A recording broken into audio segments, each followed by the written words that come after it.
she'd managed to steal a significant chunk of inventory and then fall asleep in the storage area. Very quickly realized that he could not cook. I could rarely get more than 3 or 4 consistent hours of work from them before they disengaged and returned to their desk. I had a name who supposedly was with the university and was verifying the transcripts. That person didn't exist. Oh, man. This is The Bad Hire, the show with the best stories about the worst employees. We fired him, of course. People are crazy. It's like an HR nightmare. Right. One bad hire stole all of it. Crazy stuff. She got what she deserved. Oh. I'm your host, Ken Monroe, and every week we dive into real-life stories from the wild world of work and what can happen when the wrong person gets the job. These stories aren't just crazy, they're cautionary tales about lessons learned the hard way. Let's get started.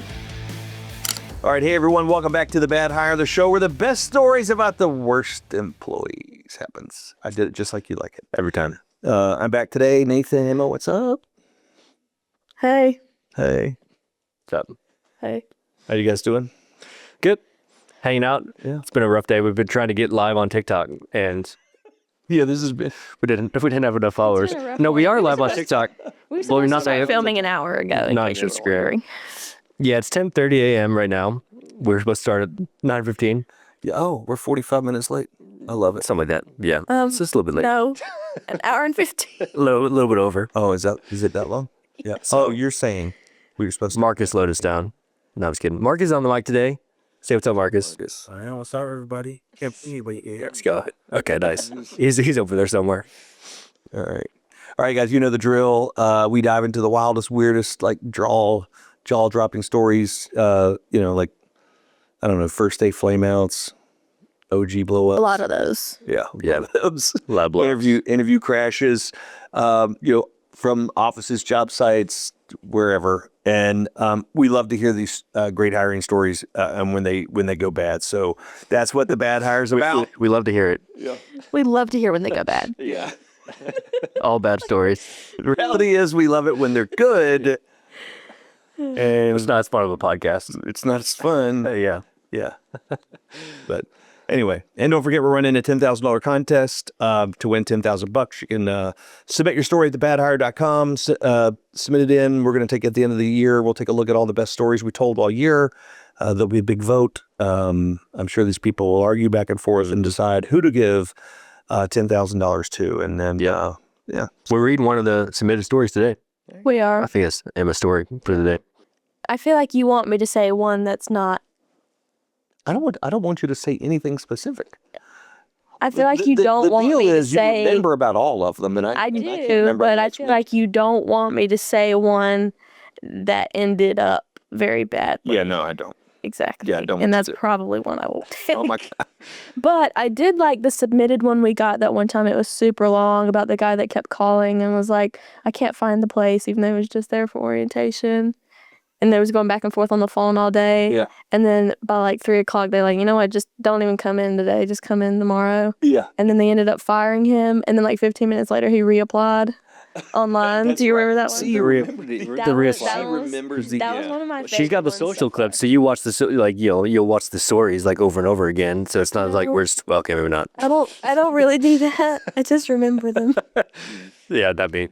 All right, so let me get started. So I run a bookstore, and every fall we set up one of those seasonal calendar kiosks at the other end of the shopping center. Straightforward gig. Stand there, answer questions, sell calendars. That's it. Okay. I needed someone to run it, so I hired a woman. Let's call her Mary. I love how they always said, let's call her Mary. Let's call her Mary. She came in for her morning training, seemed totally fine, normal, nothing that would make you think twice about anything about her. So I got her set up, walked her through everything, and let her go to it. You know, I had stuff to handle on my end of the mall.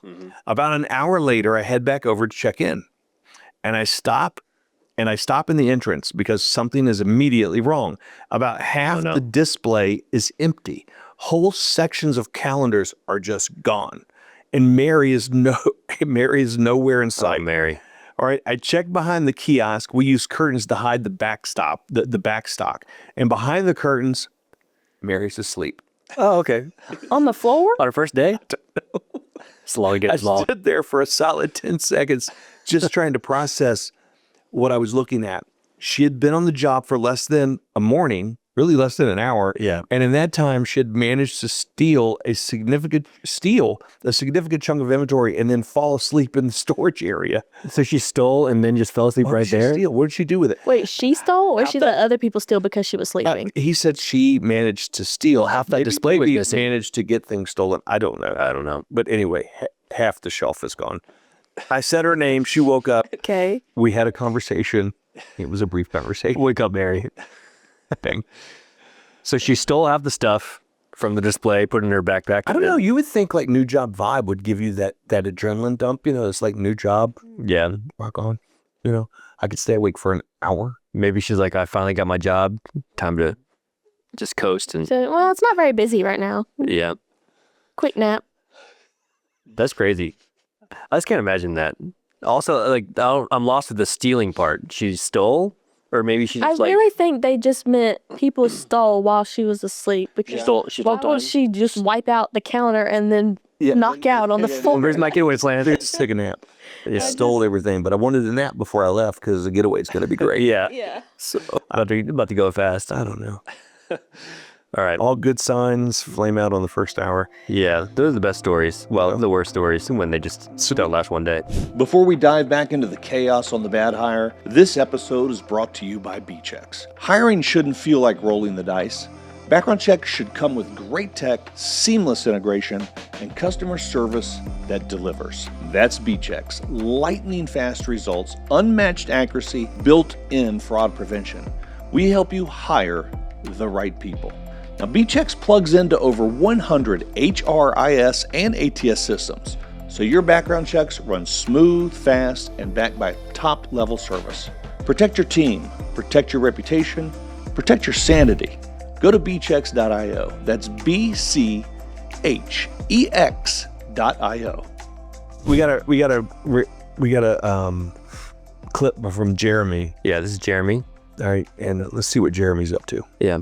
We weren't just looking for any candidate for these kinds of roles. We had very specific qualifications, specific competencies. And for whatever reason, this role had to become one of those white whale scenarios for us. It's like, where are we going to find this person, right, to be able to fit all this criteria? So now, I remind you, this was a different era of recruiting. So we were about a month or two into this new recruiting that I was doing with all of that. And I found her. I found that candidate who checked every box. But here's really where the story takes a turn. As part of our background checking for management trainee candidates, we required them to submit certified collegiate transcripts. So I asked those and she sent them to me. And when I looked at them, it didn't look like other transcripts that I had seen. There was no certification seal, no official stamp, none of those kind of things. At this point, I don't have any proof of anything. I don't know what's going on. I just have a feeling. So what I did was I called her. I asked her some follow-up questions, tried to give her the benefit of the doubt. And she said, hey, I'll have someone from the university give you a call and they can verify the transcripts. Okay. And I said, all right, awesome. Let's do it. Sounds good to me. Sure. So the next day university rolled around, call and you. sure enough, Yeah, I get a phone I have call my as a people call your representative people. from the university. They verified everything on the transcripts, call ended, boom. I was done. After that call, I still didn't feel right. Like there was still something there. So I picked up the phone myself and I called the school. When I got to the right people, I asked them about the person who had called me. I had a name, who supposedly was with the university and was verifying the transcripts. That person didn't exist. Oh, man. Imagine if he had just hit callback. So he said he looked up the phone. He just hit his callback. What Oh, else? you got Andrew's phone. I was like, yo. What I'm wondering is, did this person think that they would forget that the university was supposed to call them and then just like let it slide, or they were just gonna have like a fake person call them? Yeah, I'm sure that's what he So I talked to... He had a buddy call. That's just a lot of work. You're talking to him, right? I talked to Jeremy, and it was just like one of his buddies or his mom or something like that. Or a family member. Just like, Oh, really? so that was who. So he's like, oh, I'll have the university call you, and then he just had like his buddy Frank give him a call. Okay. And just pretend. Or maybe That just sounds like a lot of work. I like to. to Or lie. maybe it was like his mom, and there's like a picture of the candidate in the background of the call. Like, He designed some transcripts that clearly had never seen one. yeah, it's just a piece of paper that said like, I went to this university. That was it. I I am not a robot. How you go? A, math, A. Yeah, Oh my college check mark. Interesting. So at least he's got some good friends to help bail him out, or good family members to try and bail him out and get him a job. Yeah. But I got you, man. I'll cover you. that's why I need the employment verification. So Probably some moms out there that would do that from what we said. there's been a couple of those. I feel like there's been a couple of moms involved with the hiring processes and the stories we've had. Yeah. All right, I got my story. I got a couple. I got one, and then I think we're reacting to another clip. So, okay, we brought on a new hire. It's her first day, and she comes in a little wound up at orientation, which I noticed. But honestly, some people are just nervous. It's a new place with new faces, and I don't really read into it. We get through the morning, and things seem fine. Then we're all in the break room together, and she looks over the counter next to 2 large bags of Starbucks coffee beans that are sitting next to that machine. And she goes, "What are those?" And someone says, "Oh yeah, those are free. Help yourself." Meaning like they're free to use to get a cup of coffee for yourself. So she nods. She walks over. She picks up both full bags of coffee beans, puts them in her purse, and walks out. So there goes the communal office coffee, the kind that would have been there every single morning for the rest of her time at the job. Someone came and found me almost immediately and said, "She's put all the coffee in her bag and left." And I'm like, "She what? I'm sorry." So we let her go before the end of the day. I don't know that was that. I don't think that was a I don't think it was worth all misunderstanding. that. I don't know. but Yeah, you worded that like it was hey, definitely worth a She's conversation, like, though. oh, it must be my turn. Maybe there are other red flags, but theft of coffee on the first day, these people really like their coffee, so that was too far for them, so they let her go. Maybe it was enough Yeah. that like I they still didn't don't- understand it wasn't the whole. I understand. Maybe It could you're have not right for the It job. could have just been a funny story, like, "Hey, Sheila, remember when you stole those bag of coffee?" Oh yeah, Yeah. classic. But no, I don't think it was worth sending her home, but apparently these people really like their coffee. So I guess yeah, it was just a big really misunderstanding. stingy around here, I guess. I don't know. Yeah, that one's a little bit sad. Yeah. Yeah, we get, we do the lunch for everybody. We've had some issues with, we provide like factor lunches for everybody. If you want lunch, you can just grab one. So People just dump it. had people like show up in the morning, have 2, show up at lunch, have 2. Yeah. And, before they leave, have 2, then take some home. I'm having some people over tonight. Let me grab a couple of these. The other one person's like chugging through 6 to 10 a day. Yeah. I don't know. If you what the word I put out was if you're having a hard time providing groceries at home, Let us know. come talk to me. Yeah. Don't take that food. We'll work something. We'll out get for you some Starbucks We'll bags get of you squared coffee. away. Yeah. It helped, but don't wreck don't wreck the refrigerators for other people. That's funny. Yeah. All right, what you got? All right, you have Riverside coming up. Yeah, this is another person that I talked to. This is Sandra. She's great. I had a good conversation with her, and this is one of her stories. One that comes to mind that I think highlights a lot of the different things that anyone who sits in a hiring role, whether you're a recruiter or a hiring manager, tries to avoid is, that candidate that interviews really, really well and says all the right things and gives off all the right vibes, but then can't actually do the job.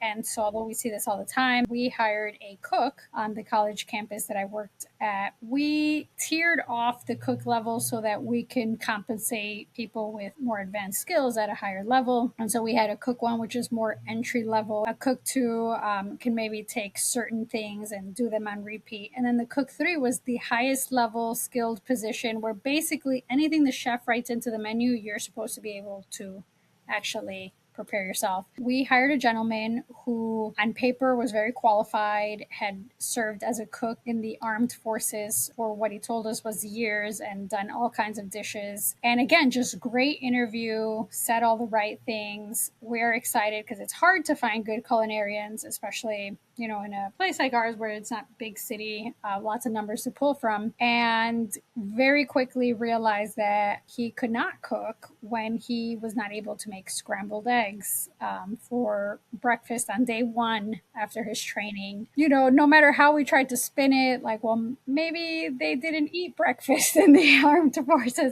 It was just, we had to do some introspection of, as much as we want to place blame on this candidate, there are some systematic failures on our end where we did not actually verify his technical skills more than we were impressed by Dang. That's interesting. Verify the technical skills. I never thought about that. Yeah. Yeah. In culinary, Yeah. you're like, you can say, here, take this test for Excel, take this for whatever. Sometimes you just gotta get in the kitchen and get some food. Hey, bro, I need to make me some eggs. Yeah. It's like eggs. How do you make scrambled eggs? I don't know. I I feel like could see it. I mean, I could see, when you go to like a nice restaurant, or especially in like hotels, they always do such a great job at nice hotels. There's something about the way they cook their eggs. Yeah. It's just real. But I don't know. It's like, I don't know. I mean, it's not like at home where it's dry and but it sounds like you didn't know how to just make any kind of scrambled eggs. I don't know. I feel like that's like there's like toast, hot pockets, and I don't know. I Same think there's an eggs, I art feel in making like, a scrambled egg. they're good kind. If for you sure. made it like you do at home, you're like, Yeah. I'm gonna be. Remember, I'm gonna be paying $18 for these 2 scrambled eggs. That's true.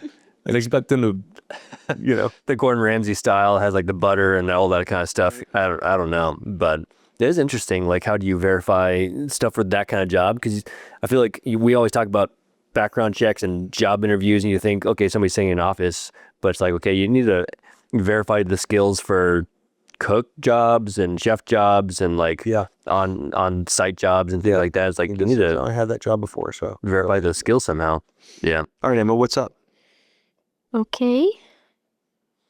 Let me scroll. That was what? I have to scroll. Okay.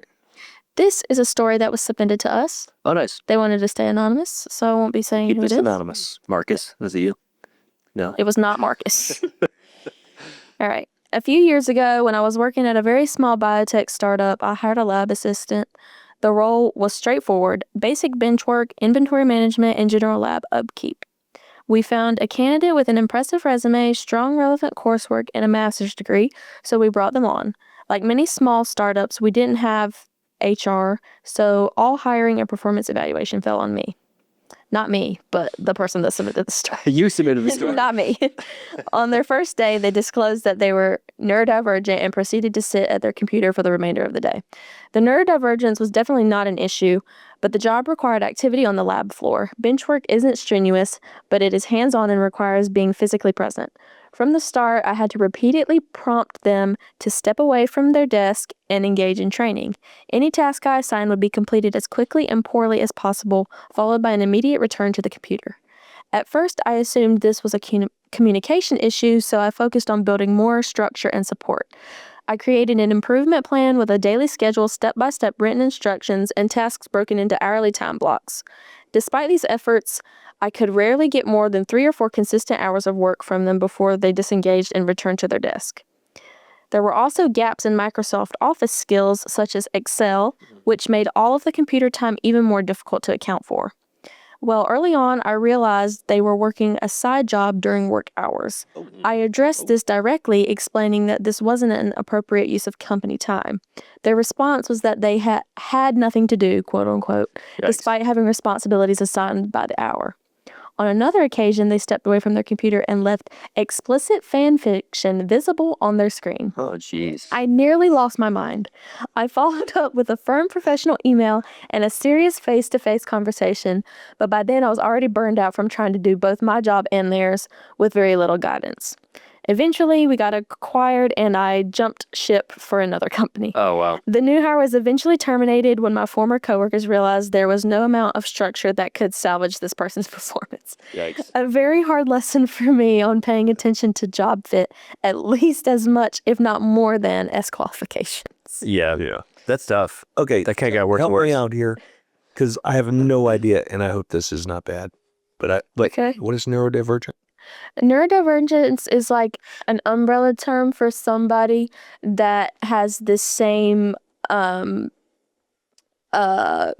qualities of somebody with like autism or ADHD or something like that. Or So it's some something type of spectrum. Yes. Is it okay? So I'm just saying, for the sake of generalizing, it's somebody potentially on the spectrum. Potentially. Yeah, so it's a part of it, yeah. But it sounds like there's skill issues and things like that at the start, but then also like just poor behavior too, which is Yeah, that's got to be that makes something really more complicated. Yeah. Then when you're just trying to deal with, how do I accommodate and get the best work out of this person, that's neurodivergent or is on the spectrum somehow, and which of this is just bad behavior. You're like, reading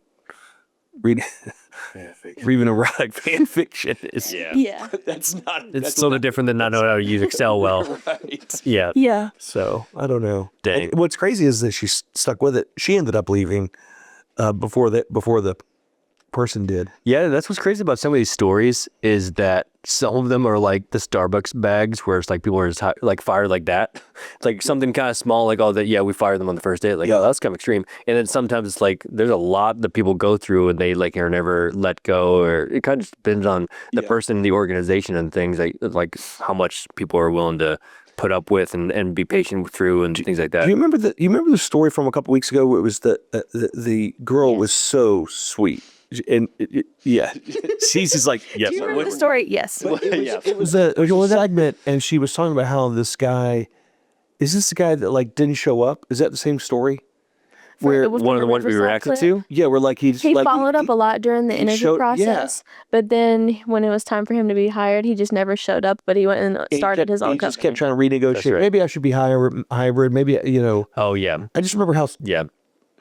And I was thinking about, as a recruiter, just how invested they get in this. They've been through an entire process, and And you finally find the person. it's almost like, how sometimes you get embarrassed for other people. Like you're embarrassed and you're also, I think that must, there's certainly an amount of frustration and sometimes probably embarrassment. Well, especially if somebody just lets you down after you've put all the work in to do the recruiting. Well, especially in recruiting, because as a recruiter, you're essentially like a professional, like you're vouching for this person. Like you're like, hey, to the other people you're hiring for, whether it's you're an outside recruiter or like a recruiter for your own company, you're like, hey, I found this person. Let me vouch for them. They're going to be a really good fit. And they have all these skills. They're exactly what you're looking for. You're putting yourself out there. Yeah, And so then when it doesn't work out, it makes you look extra bad. So that's why it's extra And frustrating. another thing that stuck out to me during the story is how listening to her describe what this job did.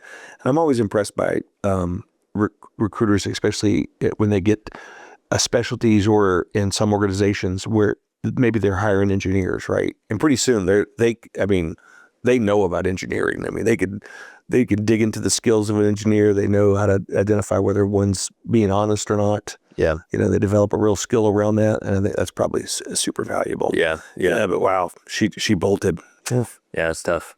some real life stuff there. All right. Hey, well, I think that's it. Is that it? Is that it? I have another short one. I can save it for next time. Yeah. You want to do it or not? I can save it for next time. All right, rock on. Okay, you do what you want. We have plenty of stories. All right, well, that's it for us today. Thanks for listening to The Bad Hire, and that was fun. Please subscribe, rate, review, do all that stuff on the side there to share the podcast with you. We'd love to have more followers, love to have more fun, love to have more submissions. So and remember, you win $10,000 if you submit us a story. It's picked as the best one for the year. We'll send you $10,000. There you so go. shoot your shot. Take it. Follow us on TikTok. We're live on TikTok. That's right. Yeah. That's our first one. Submit your Bad Hire story now at thebadhire.com. All right. Appreciate it, guys. Bye. Thanks, everybody.